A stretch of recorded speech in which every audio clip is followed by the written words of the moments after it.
తాకట్లో ఉన్న మీ బంగారాన్ని విడిపించి ఆ రోజు ఆన్లైన్ రేటుకి కొంటాం. Sharma gold company. భారత్ పాక్ నడుమ ఉద్రిక్తతల నేపథ్యంలో మూసివేసిన విమానాశ్రయాలు పునః ప్రారంభమయ్యాయి.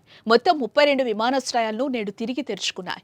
భారత్ పాక్ నడుమ ఉద్రిక్తతల నేపథ్యంలో ఉత్తర పశ్చిమ భారత్లోని పలు విమానాశ్రయాలను ఈ నెల 15 వరకు మూసివేయాలని కేంద్రం ఆదేశించింది. దేశ భద్రతకు సంబంధించిన అంశం కావడంతో అధికారులు ముందు జాగ్రత్తగా విమాన సర్వీసులను ఆపేశారు. చండీగఢ్, శ్రీనగర్, అమృత్సర్, లూధియానా, భుంటార్, కిషన్గఢ్, పాటియాలా, సిమ్లా, ధర్మశాల, భటిండా, జైసల్మేర్, జోధ్పూర్ తదితర విమానాశ్రయాలు మూసివేశారు.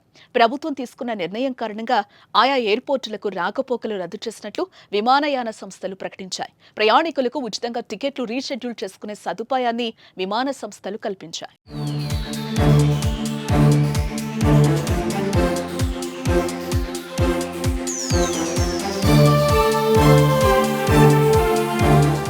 అటు ఢిల్లీలో కూడా దేశీయ విమానాల రాకపోకలపై తీవ్ర ప్రభావం పడింది.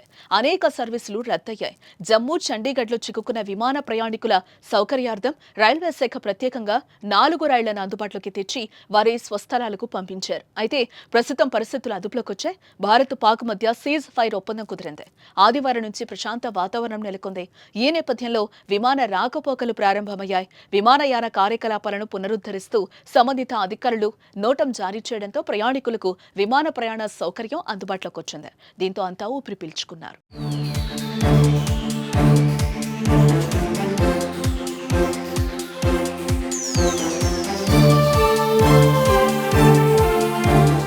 భారత్ పాకిస్తాన్ యుద్ధ పరిస్థితుల నేపథ్యంలో ఎయిర్ బేస్లు టార్గెట్గా దాడులు జరిగాయి.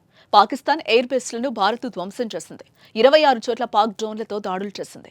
అవి ఉధంపూర్, భుజ్, పఠాన్కోట్, భటిండా వాయుసేన స్థావరాల్లో పడ్డాయి. పలువురు సిబ్బంది గాయపడ్డారు. పాక్ చర్యలను భారత్ ధీటుగా ఎదుర్కొని ఆ దేశ ఎయిర్ బేస్లకు తీవ్ర నష్టం చేసింది. నూర్ఖాన్ ఎయిర్ బేస్ తో పాటు మురీద్, రఫీఖీ ఎయిర్ బేస్లను లేపేసింది ఇండియన్ ఆర్మీ. భారత్ దాడితో పాకిస్తాన్ తన ఎయిర్ స్పేస్ ను మూసివేసింది. అన్ని విమానాలను రద్దు చేసుకుంది.